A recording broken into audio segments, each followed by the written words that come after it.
Continuing with long-tailed cast-ons, and this time you'll notice my neighbor who plays the piano is practicing and will be intermittently providing musical annotation to this video.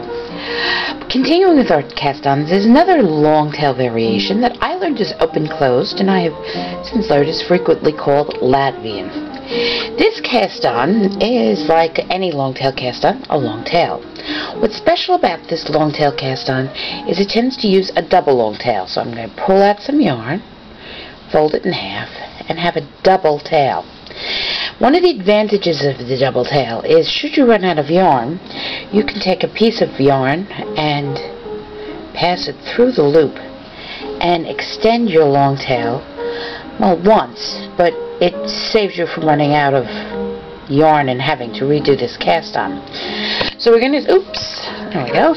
We're going to start with a long tail held in our hand, and we're going to put the yarn in our hand as we normally do. What I like to do with this little tail is hold it with this needle. And we're going to start the way I start all cast-ons, rather than with a slip knot, with just a simple twist of the yarn, putting the yarn needle in there to get the started. And as I say, I hold this tail with this hand so that it's out of my way. Now, a Latvian or open and closed cast-on starts the same way as a long tail. It is a long tail variation, and you make the first stitch just as you would a standard long tail. For the second stitch, you wrap the yarn around the thumb the wrong way. And this is why it's called the open cast-on, because what you have now is an open loop, a U. Normally with the long tail cast-on, you have that little X, almost like the ribbons that they make and sell for various causes. Wrap this way, you get an open U. So once we pick up the inside edge of the tail, we then pick up our stitch, snug up our thumb yarn, and then we go back to a standard long tail stitch.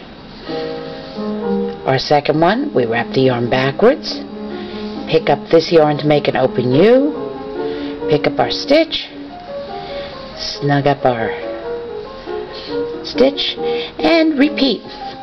A standard long tail and an open closed long tail. Now let me try focusing this a little bit, because I'm just there we go, brings it to a little better focus. You'll notice that this creates a bar. You see the little bar there, and it creates a bar on the other side. It's not identical on the other side, but it's very similar. So let's try this again, and you'll see as you make the first half, no bar, and that's how you can tell where you are. Then you make the second one, bar. If you see this little bar here, you know that your next stitch is going to be your standard long tail cast on. If you don't see the bar, you know you've stopped, and we all sometimes stop our cast on in the middle, telephone call or something else. So there's our first, no bar, our open, a bar. Now, you see these stitches are paired up, so makes it a little easier to count. You count by twos. One of the things this cast-on is excellent for is for 2x2 ribbing. You can use it for 1x1 ribbing. You can use it for 2x4 ribbing. You can use it for any ribbing. But it particularly looks nice with 2x2 ribbing. What happens is I usually knit these two together, or take this first loop that's our cast-on loop, and if I'm knitting in the round, I knit it together with the last stitch to close the round. If I'm knitting flat, I just knit it together with this one to not have an odd stitch. If you're doing a sweater, it's perfectly okay to have the odd stitch, because the odd stitch is going to be hidden in the seam.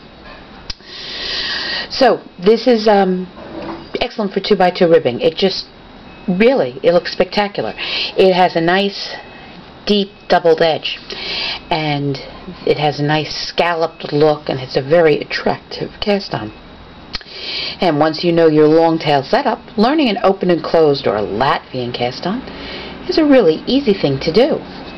So now we have our basic long tail, we have our twisted long tail, We have a forward and reverse long tail. We have a Latvian long tail. We have a braided long tail. Knowing the long tail is really the beginning to knowing an awful lot of cast-ons.